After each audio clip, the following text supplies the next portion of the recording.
Assalamualaikum warahmatullahi wabarakatuh.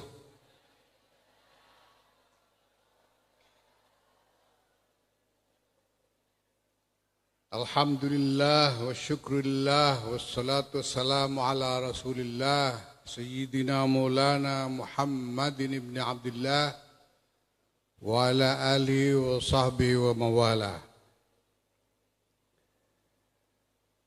Yang mulia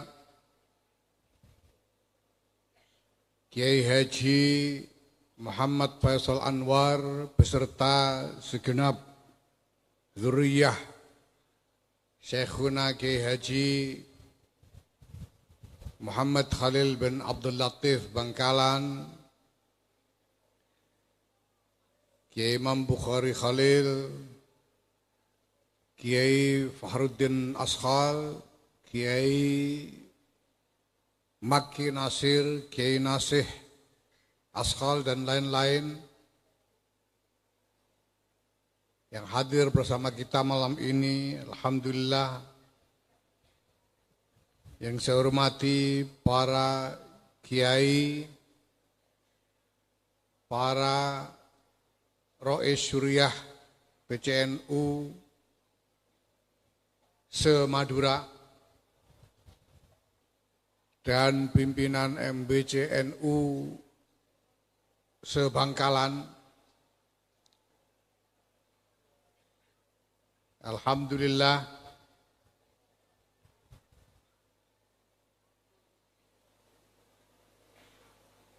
Fatayat, mana fatayatnya? Fatayat, muslimat, and all. Alhamdulillah. Saya sangat berbahagia bahwa saya mendapatkan takdir istimewa dari Allah Subhanahu wa taala bisa hadir bersama panjenengan semua,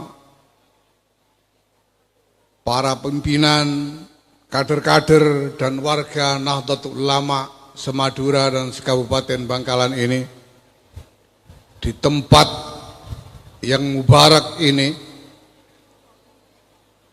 Saya bisa merasakan betapa barakah dari Syekhina Kiai Muhammad Khalil bin Abdul Latif ada bersama-sama kita pada malam hari ini. Amin.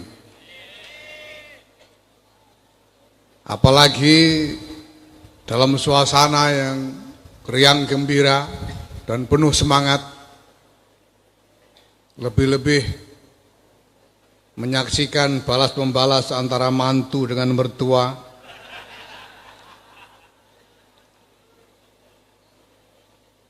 Caruk model NU ini.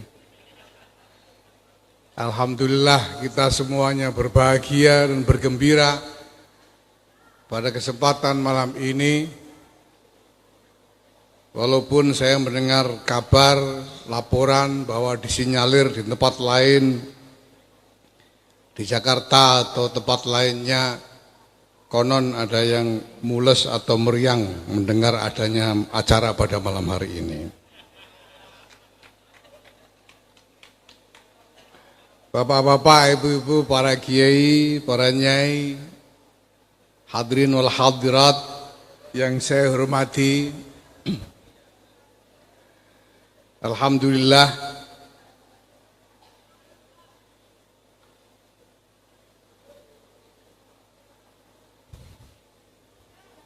kita merasakan bahwa semangat, bukan hanya sadaran, tapi semangat dari warga untuk bernahdlatul ulama semakin kuat, semakin tinggi di tengah-tengah masyarakat kita. Saya sering mengulang-ulang karena ini merupakan kebanggaan bahwa orang yang mengaku NU di Indonesia ini sudah 57% dari penduduknya.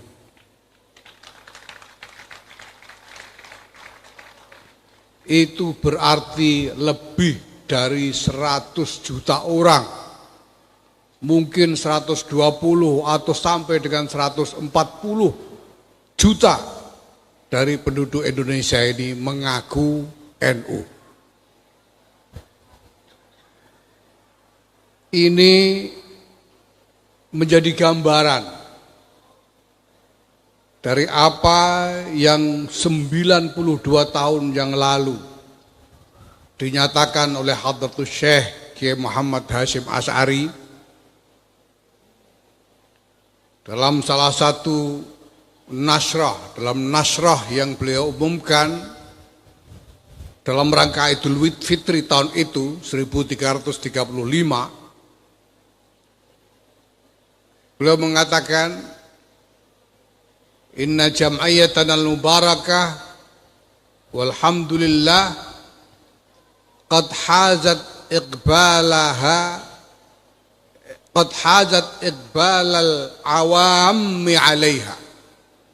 Qad hazat iqbalal awammi 'alaiha. Bahwa jamiah kita ini telah tampak diterima oleh masyarakat umum.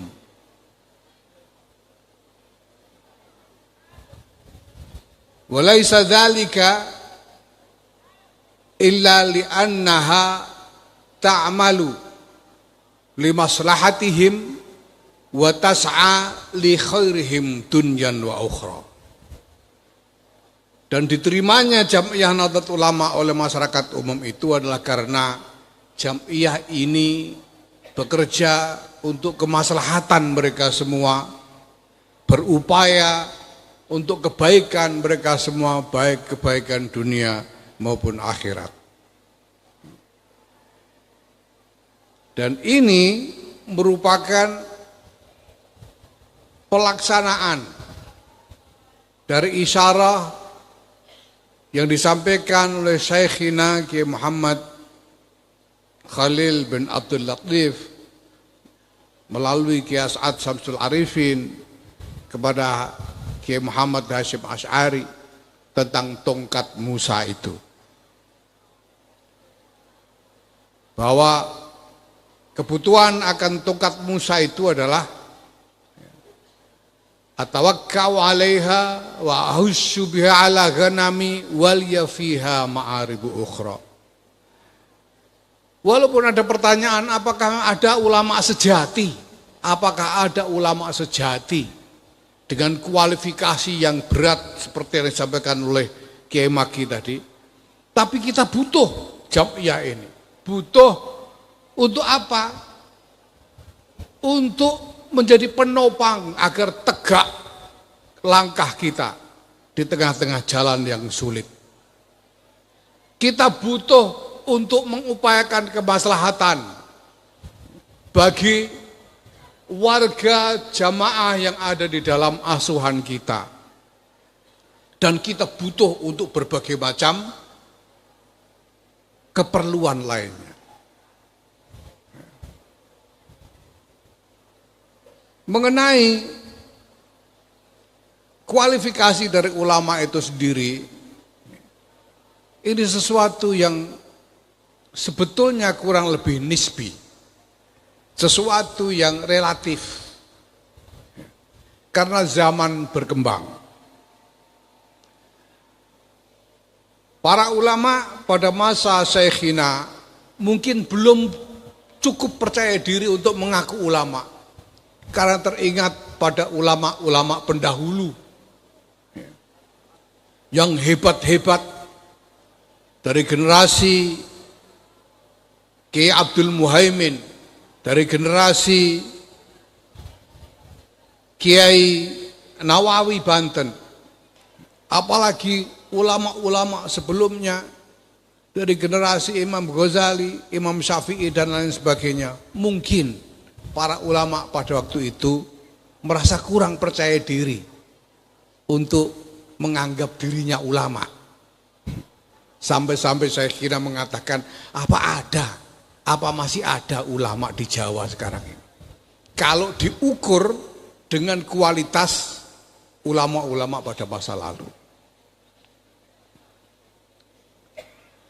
Tetapi hadirin wal hadirat yang saya hormati,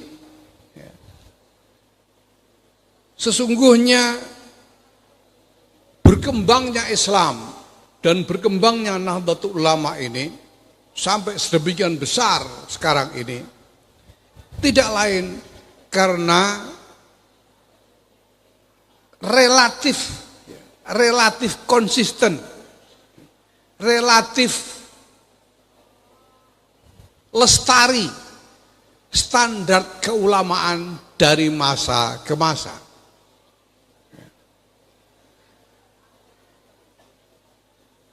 Kiai saya, Kiai Maimun Zubair Allah yarham, ketika menerangkan akhir dari surat Al-Fath, Muhammadur Rasulullah alladzina ma'ahu wasyidda'u al-kuffar rahama'u bainahum tarahum ruk'an sujada yabtaguna fadlan minallahi ridwana simahum fi wujuhim min athari sujud dzalika mathaluhum fit Taurat. Semua itu adalah masal dari umat Muhammad di dalam Taurat. Wa mathalum fil Injil kazar'in akhraja syat'ahu fa'azarahu fastaghlada fastawa ala suqihi yu'jibu zurra al-yaghidha bihimul kufar. Ketika menerangkan makna dari fastawa, Kiai Maimun mengatakan maknanya adalah rampak. Rampak itu artinya kurang lebih sama tinggi. Padi itu, zarra itu adalah padi. Kazar'in, zar' itu adalah padi. Padi itu ada satu induk dengan biasanya 12 tunas dari setiap induknya. Tapi ketika tunas ini tumbuh menjadi kuat, fastawa ala suqi, sehingga dia menjadi setara tingginya. Rampak. Kita tidak pernah melihat perbedaan tinggi antara induk padi dengan tunas-tunasnya ketika tunas-tunas itu sudah tumbuh sempurna. Maka sebetulnya kalau diukur dari generasi ke generasi berikut dalam waktu yang pendek, ulama kita ini sebetulnya relatif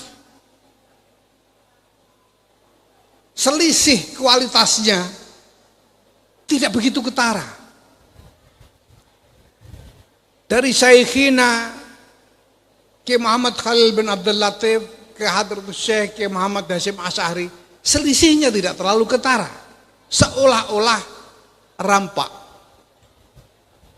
Dari Kiai Hasyim Asy'ari ke Kiai Wahabatullah seolah-olah rampak. Dari Kiai Wahabatullah dan Kiai Bisri Sansuri ke generasi Kiai Ali Maksum seolah-olah masih setara.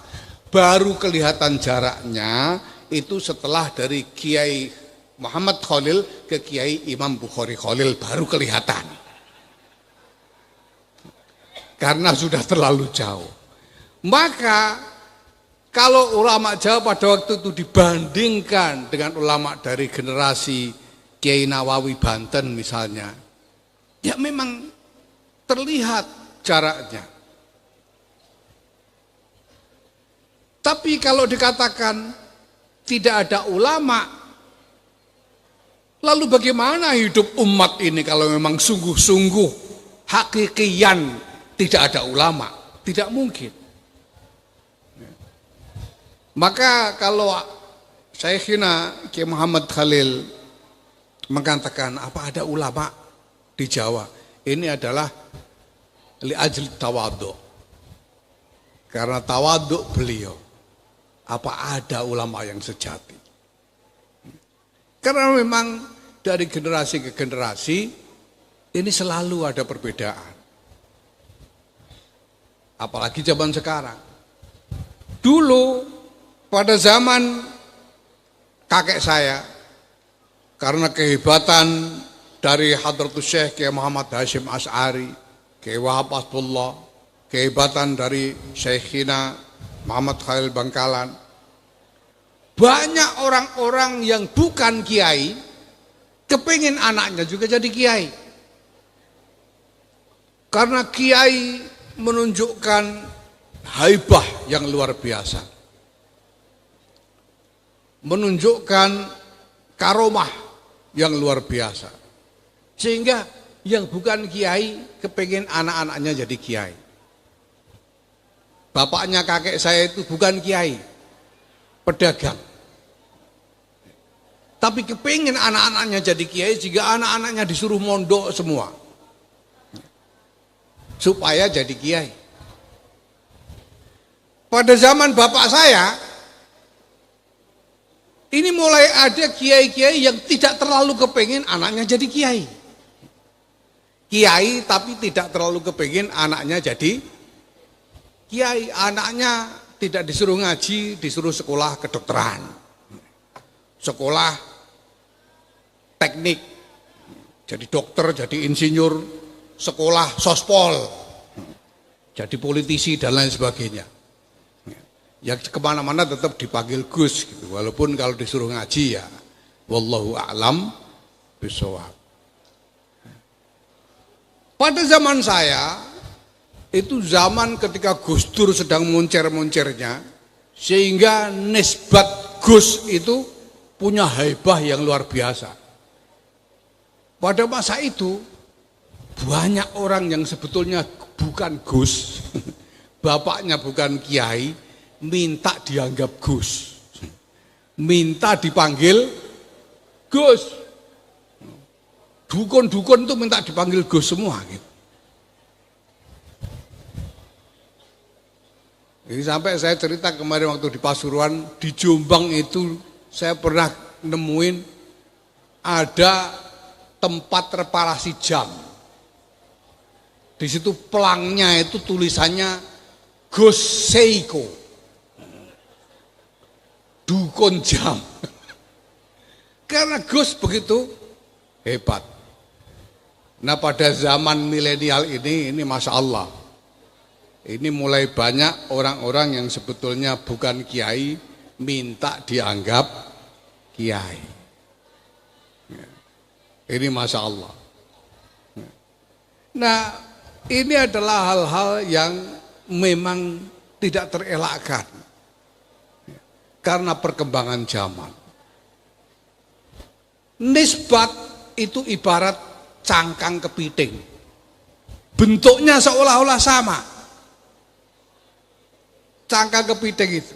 Tapi kepiting itu isinya bisa beda-beda. Ada kepiting yang dagingnya banyak, ada kepiting yang dagingnya sedikit. Sampean bisa bandingkan nisbat ketua umum PBNU misalnya. Ketua umum PBNU itu dulu isinya yang menyandang nisbat ketua umum itu Kiai Haji Abdurrahman Ad-Dakhil bin Abdul Wahid bin Hasyim bin Asy'ari. Sekarang ketua umumnya cuma begini. Ketua umumnya cuma Yahya Khalil. Ini menunjukkan bahwa walaupun nisbat itu masih seperti sama bentuknya, tapi isinya tergantung zaman. Pengurus NU, dulu kalau jadi pengurus NU itu sudah Masya Allah. Tapi isinya, ditanya Fikroh Nahdiyah saja itu, ya, belum tentu. Nah ini adalah akibat dari perubahan zaman. Ini semua kita sadari sejak awal, Bapak Ibu hadirin wal hadirat yang saya hormati. Itulah sebabnya pada periode ini Pengurus Besar Nahdlatul Ulama menerapkan agenda-agenda sedemikian rupa untuk mendekatkan kembali antara isi dengan cangkang ini. Di antara upaya-upayanya adalah dengan kita memerinci berbagai macam aturan main, memerinci berbagai macam norma-norma yang dulu pada masa Hadratus Syekh, pada masa pendahulu-pendahulu kita tidak perlu ditulis. Kenapa? Karena semua orang sudah menginternalisasi bahwa norma-norma, etika, aturan-aturan itu sudah menjadi bagian dari khaliyahnya. Nggak usah pakai pasal-pasal. Hadratus Syekh itu khaliyahnya sudah seperti ADART gitu. Walaupun tidak ditulis. Bagaimana cara bergaul satu sama lain, bagaimana cara membuat keputusan, bagaimana wewenang dari setiap jabatan, semua orang sudah tahu sama tahu, tanpa harus ditulis. Tapi karena perkembangan zaman yang sedemikian rupa, hal-hal yang dulu sudah menjadi bagian dari khaliyah, syahsiyah dari para pendahulu kita itu, ini sekarang perlu kita perjelas menjadi aturan-aturan tertulis. Itulah sebabnya maka saya minta bantuan Lora Amin Said Husni ini untuk membuat desain tata kelola organisasi yang lengkap, sehingga kita sekarang selain memiliki ADRT, kita punya 23 peraturan perkumpulan yang merinci berbagai macam urusan di dalam mengelola Jam'iyah Nahdlatul Ulama ini.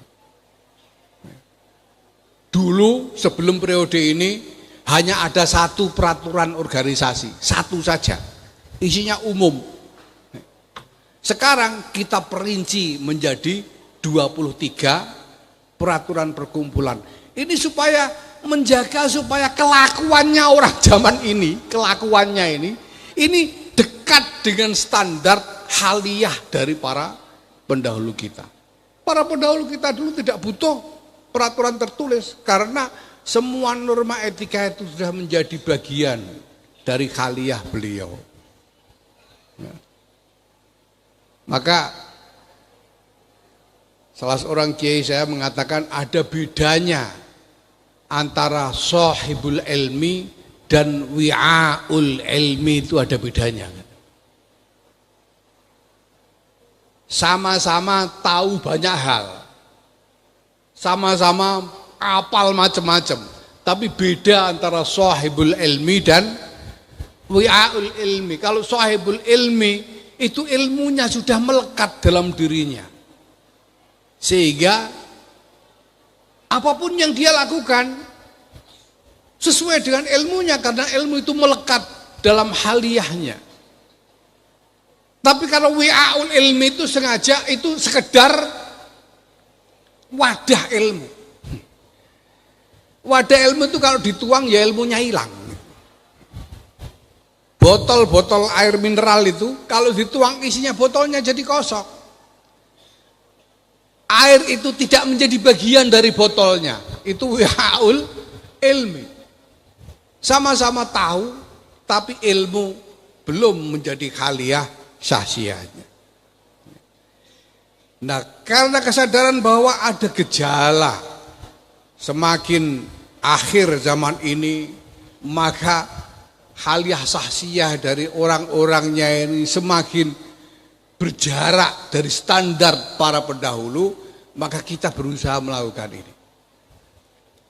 Nah, setelah desain-desain itu, setelah aturan-aturan itu diselesaikan oleh Lora Amin lengkap, kita butuh untuk bisa mensosialisasikan, bisa menyebarkan, mengajarkan kepada kader-kader Nahdlatul Ulama. Itulah sebabnya lalu kita juga mengadakan rangkaian pelatihan-pelatihan kader. Mulai dari PDPKPNU, kemudian disusul dengan PMKNU, dan nanti akan dipuncai dengan AKN NU. Di samping ini merupakan upaya untuk itu, kalau kita pahami lebih dalam, Bapak Ibu sekalian, ya. Jadi saya pribadi yakin bahwa kelahiran Jam'iyah Nahdlatul Ulama ini adalah min zawahiri tajdidil Islam. Min zawahiri tajdid, salah satu dari gejala fenomena tajdid. Rasulullah Muhammad SAW bersabda, Innallaha yab'atsu fi inda ra'si kulli mi'ati sanatin lihadil ummati man yujaddidu laha dinaha. Bahwa Allah pada setiap kepala dari 100 tahun membangkitkan bagi umat ini aktor man yang mentajdid bagi mereka agama mereka. Tajdid ini dalam hal ini bukannya menciptakan sesuatu yang baru yang belum pernah ada. Tajdid dalam agama itu adalah menghidupkan kembali, menyegarkan kembali hal-hal dari agama ini yang mulai kelihatan pudar, mulai kelihatan berkurang cahayanya, disegarkan kembali. Itu tajdid. Nah, masalahnya ada perbedaan pandangan di antara para ulama mengenai ra'su kullu mi'ati sanatin ini. Banyak ulama termasuk sebetulnya kakek saya sendiri Kiai Bisri Mustafa dan adiknya Kiai Misbah Mustafa, ra'su kulli mi'ati sanatin itu adalah pada setiap awal 100 tahun. Jadi kira-kira kalau abad ini ya ra'su hadal qarni itu ya tahun 1400 kira-kira begitu. Maka saya ingat betul seringkali sekitar akhir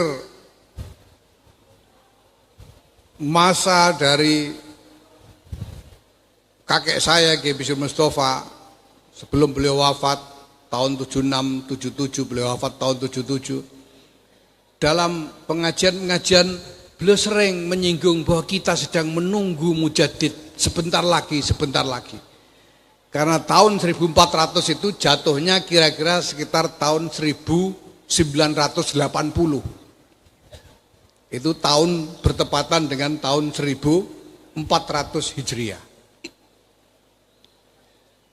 Tapi kemudian menurut adiknya kakek saya Kiai Misbah Mustafa, beliau memandang bahwa ternyata tahun 1980 tidak terjadi apa-apa. Tidak terjadi sesuatu yang bisa dilihat sebagai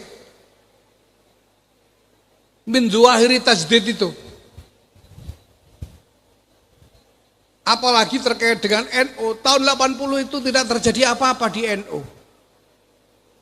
Sampai-sampai saya ingat Kiai Misbah Mustafa mengatakan NU tahun 90-an, beliau mengatakan NU masih ada, ini jangan-jangan sudah maksa. Karena sudah lewat masanya tajdid, tapi tidak terjadi apa-apa. Nah, kalau sudah lewat berarti ya sudah habis ajalnya. Itu dalam pandangan Kiai Misbah Mustafa. Sudah sampai ajalnya. Tapi ada pandangan lain yang saya dengar dari Kiai Maimun Zubair. Menurut Kiai Maimun Zubair, bahwa ra'su kulli mi'ati sanatin itu yang lebih tepat adalah antara tahun ke-40 dan tahun ke-50 setiap abadnya. Jadi tahun 40, tahun 140, tahun 240 dan seterusnya. Ini menurut Kiai Maimun Zubair. Kenapa?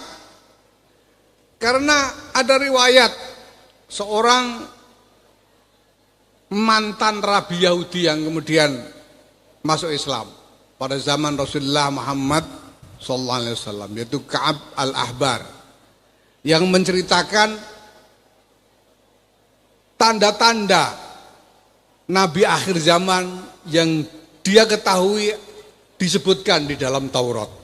Beliau berkatakan bahwa Nabi akhir zaman itu maulidu bi Makkah wa hijratu bil Madinah wa sultanuhu bisyam.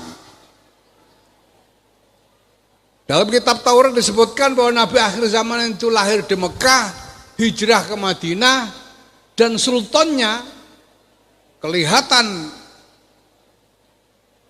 cahaya kebesarannya itu di Syam. Dan kita tahu dalam sejarah meluasnya pengaruh Islam itu dimulai dari berdirinya Daulah Islamiyah, Daulah Umayyah di Syam, di Damaskus. Dan itu terjadi tepat pada tahun 40 Hijriah. Maka Kiai Maimun menafsirkan bahwa Rok Sukul Limi'ati Sanatin itu adalah antara tahun ke-40 dan tahun ke-50. Sementara Nahdlatul Ulama ini lahir pada tahun 1344 Hijriah. Dan dari berbagai riwayat sebetulnya sudah dipikirkan sejak beberapa tahun sebelumnya. Karena masih menunggu isyarah dari Syekhina Muhammad Khalil. Sementara Syekhina sendiri itu wafat tahun 1925 sebelum Nahdlatul Ulama didirikan. Jadi sebelumnya ini sudah dipikirkan bagaimana sampai ada isyarah dari Syekhina. Jadi berdirinya itu sekitar di dalam era antara tahun ke-40 dan tahun ke-50 karena 1344. Maka saya yakin bahwa kelahiran Nahdlatul Ulama ini min zawahiri tajdid. Termasuk di antara fenomena-fenomena tajdid. Maka kita harus berupaya supaya tajdid ini betul-betul terjadi dan terlihat. Dengan cara apa terlihatnya? Dengan berkembangnya kembali, diingatnya kembali, difahami kembali, ditegakkan kembali ajaran-ajaran, nilai-nilai, prinsip-prinsip yang dulu dipegangi oleh para pendahulu kita. Untuk itulah sebetulnya hadirin wal hadirat, pengurus besar Nahdlatul Ulama kemudian menetapkan agenda pelatihan kader dimulai dengan PDPKPNU ini. Yang diikuti oleh para ketua MBC, tapi karena sudah agak lama lalu lupa isinya. Diingatkan kembali tentang fikrah Nahdiyah, diingatkan kembali tentang sejarah NU, tentang pemahaman harokah NU dan seterusnya. Ini adalah ikhtiar untuk betul-betul mewujudkan adanya tajdid. Tapi sudah tajdid itu, ini harus dikelola. Jadi kalau kita menyebarkan tajdidun Nahdlah dengan PDPKPNU, selanjutnya Nahdlah ini harus dikelola. Maka kita lanjutkan dengan PMKNU. Itu adalah tadbirun Nahdlah, mengelola Nahdlah. Yang diajarkan di dalam pelatihan PMKNU itu adalah bagaimana mengelola organisasi ini. Ya, nanti akan kita susul dengan AKNNU, Akademi Kepemimpinan Nahdlatul Ulama, Kepemimpinan Nasional Nahdlatul Ulama. Itu adalah ta'zizun Nahdlah, untuk membuat jam'iyah ini betul-betul kuat dan menangan, kalau orang Jawa bilang. Ta'zizun Nahdlah. Hadirin wal hadirat yang saya hormati, ya, ini semua adalah ikhtiar-ikhtiar kita untuk menghadirkan Jam'iyah ini di tengah-tengah masyarakat kita sebagai sungguh-sungguh merupakan panduan untuk kemaslahatan mereka, baik kemaslahatan dunia maupun kemaslahatan akhirat.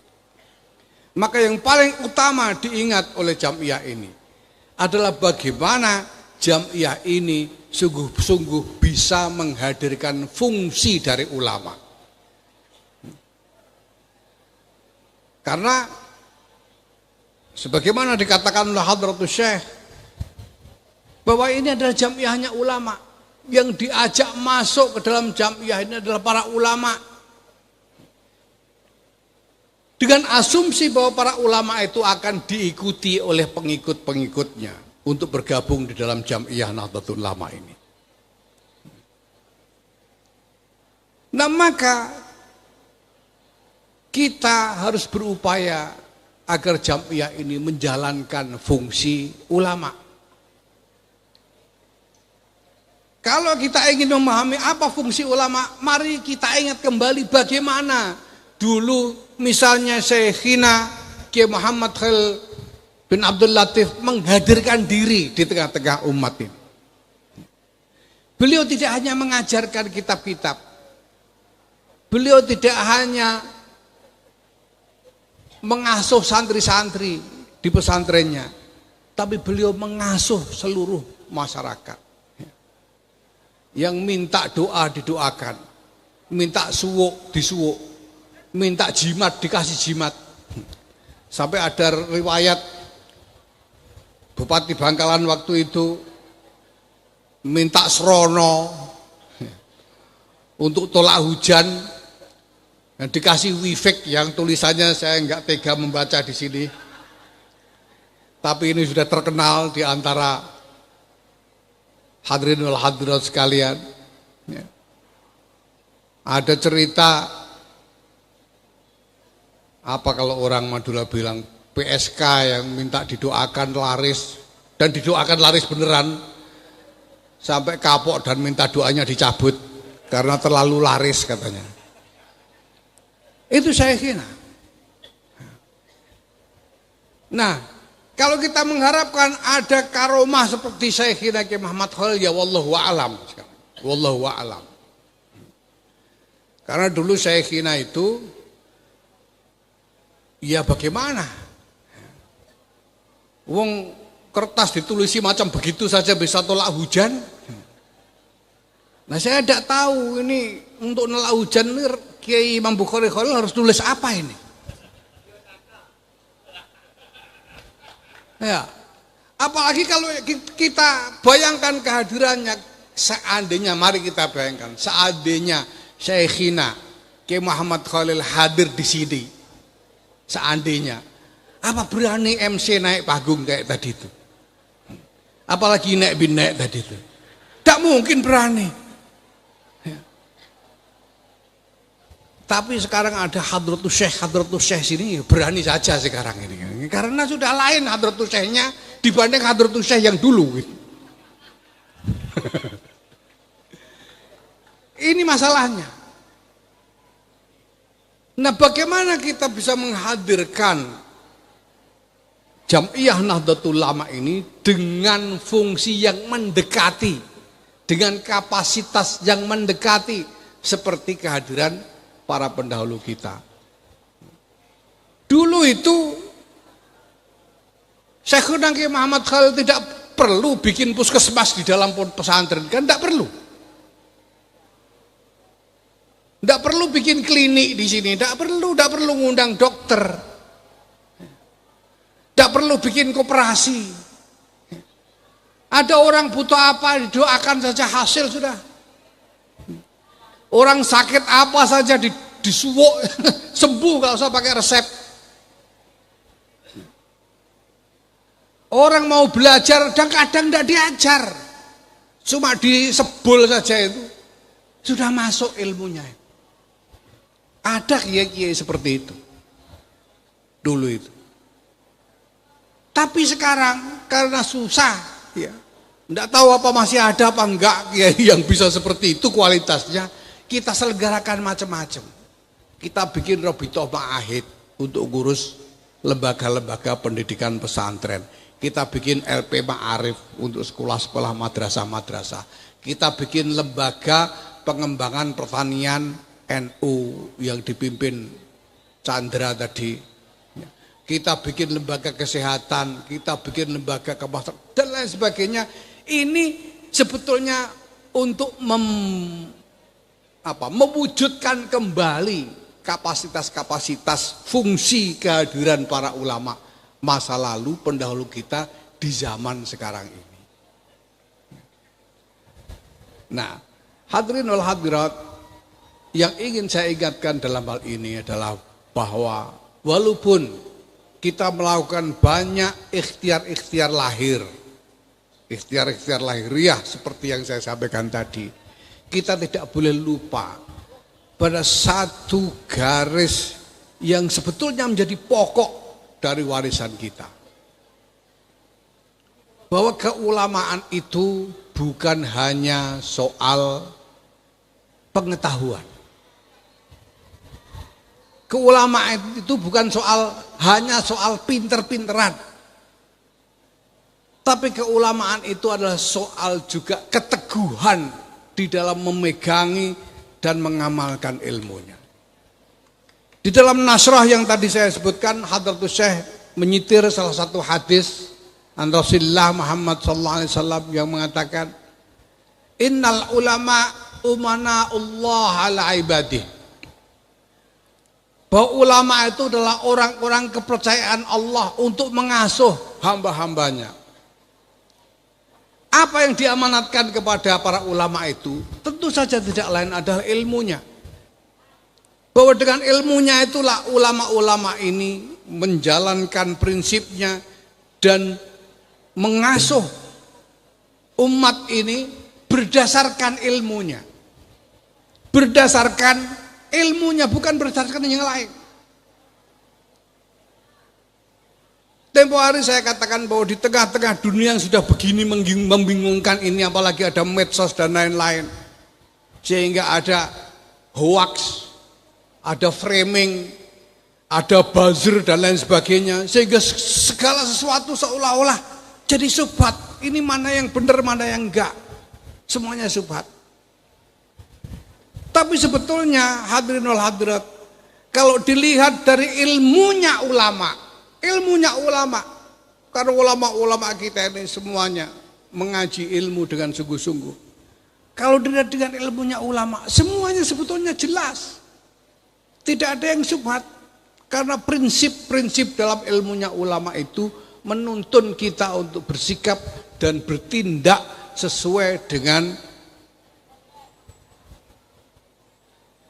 panduan-panduan, sesuai dengan ukuran-ukuran yang ditetapkan oleh syariah. Ada kaidah al-aslu baqa'u ma kana ala ma kana. Ada kaidah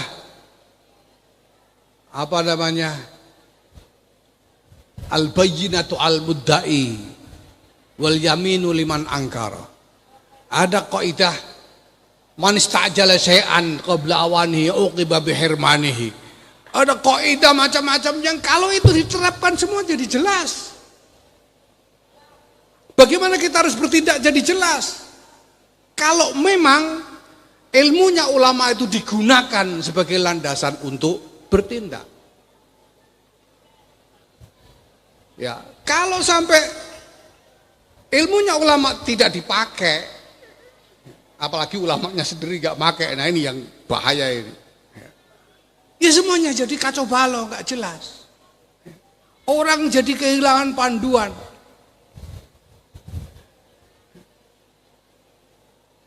Saya sering mengatakan kepada teman-teman bahwa di tengah-tengah zaman yang serba tidak menentu ini, semuanya tidak menentu. Sampai ke tingkat internasional itu semuanya tidak menentu. Orang sekarang bingung besok pagi itu yang namanya Donald Trump itu mau ngapain, kita semua orang nggak tahu. Kemarin begini, besok begitu. Ya, Banyak sekarang orang tokoh-tokoh yang kemarin diajak bicara bilang A, ya setuju A, besok pagi ganti jadi B, tidak karu-karuan. Dunia ini mau memperkirakan apa yang mungkin terjadi itu sudah sulit sekali karena serba tidak menentu. Dalam keadaan begini kita harus teguh menjadi aktor yang penentu. Dan itu berarti kita tidak boleh berubah. Kita harus istiqomah. Kita harus lurus di dalam prinsip-prinsip yang seharusnya. Supaya ketika orang-orang bingung, orang jadi melihat kita bahwa ini patut menjadi panutan, menjadi panduan. Karena selalu jelas, selalu tentu, selalu teguh di dalam prinsip-prinsip yang dijalankan.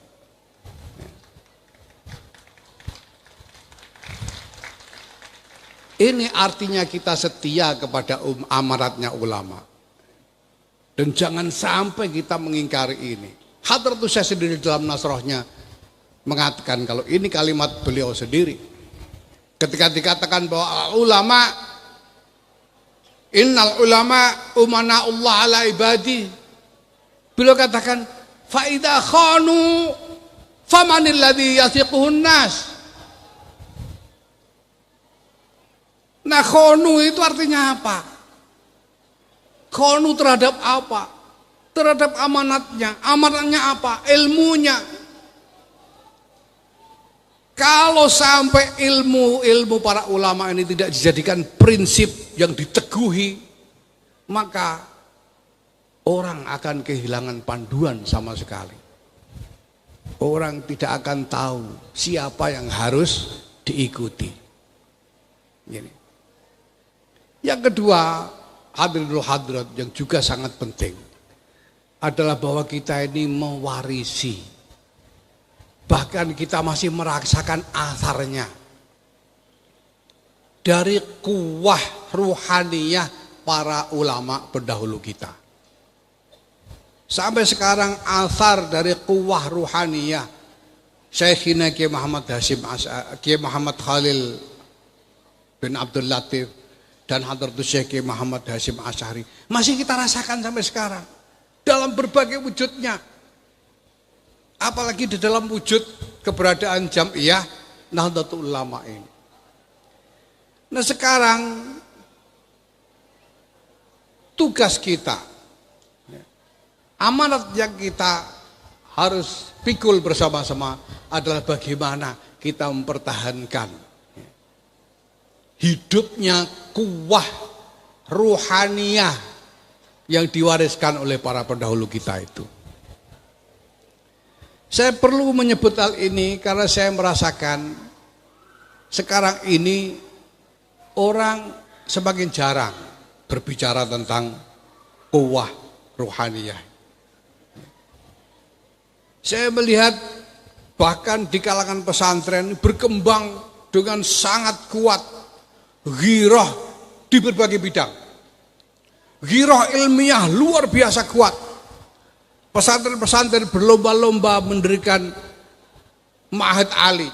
Bahkan Kiai Syafiq ini sedang berencana mendirikan perguruan tinggi. Kuwah ilmiah, ghirah ilmiah kuat sekali. Ghirah iktisadiyah juga kuat sekali. Banyak pesantren ingin mendirikan lembaga-lembaga ekonomi, kemandirian ekonomi pesantren dan lain-lain. Bikin SPPG yang dimotori Pak Kiai Khodri Arif ini. Kuwah iktisadiyah. Tapi kuwah ghirah ruhaniyah. Ghirah ruhaniyah. Ini sudah semakin jarang kita dengar. Sudah semakin jarang kita rasakan berkembang di antara kita semua. Nah oleh karena itu saya berharap, saya mohon terutama kepada para kiai pengasuh santri-santri ini dan juga kepada para pimpinan Nahdlatul Ulama berbagai tingkatan, para kader warga, mari kita bangkitkan kembali ghirah ruhaniyah ini. Memang jadi tidak mudah ghirah ruhaniyah itu. Karena sekarang ini Orang juga susah membedakan mana wirid yang untuk kuwah ruhaniyah yang sejati, mana wiridnya dukun, itu sudah beda, sudah susah dibedakan. Hadratus Syekh itu Syekh Muhammad Khalil bin Abdul Latif menjadi punya karomah sebegitu rupa. Itu bukan tujuan. Tidak ada wirid gimana supaya bisa tolak hujan pakai ini, bisa mandi, itu tidak ada. Beliau begitu, jadi begitu itu karena bawaan dari kuwah rohaniyah yang beliau capai setelah melakukan berbagai macam periodah karena ghirah rohaniyah yang beliau pupuk sekian lama. Nah, hasilnya bisa seperti itu. Nah, banyak orang sekarang ini wiridan itu ada ghirah rohaniyah, cita-citanya supaya jadi dukun yang manjur, itu banyak sekarang.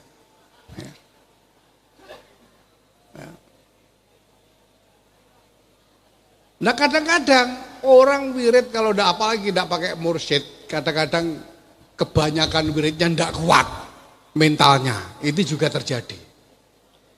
Nah, yang paling aman Bapak Ibu sekalian, ini kalau kita melakukan zikir ini secara berjamaah, ini yang paling aman. Dan menurut saya ini sudah waktunya. Zaman sahabat saja, zaman Rasulullah sallallahu alaihi wasallam saja sudah ada peringatan dari Allah. Alam ya'ni lil ladzina amanu an takhsha'a qulubuhum li dzikrillah wa ma nazala minal haqq wa la yakunu kal ladzina utul kitaba min qabl fatala alaihimul amadu faqasat qulubuhum wa aktsaruhum fasiqun. Sudah waktunya kita ini kembali kepada zikrullah. Sudah waktunya kita ini berteguh dengan ajaran-ajaran Allah.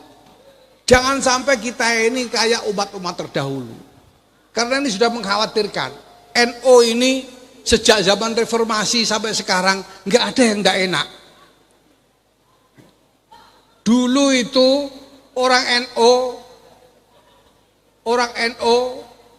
jadi pegawai negeri aja tidak bisa sebelum reformasi. Tidak bisa jadi pegawai negeri.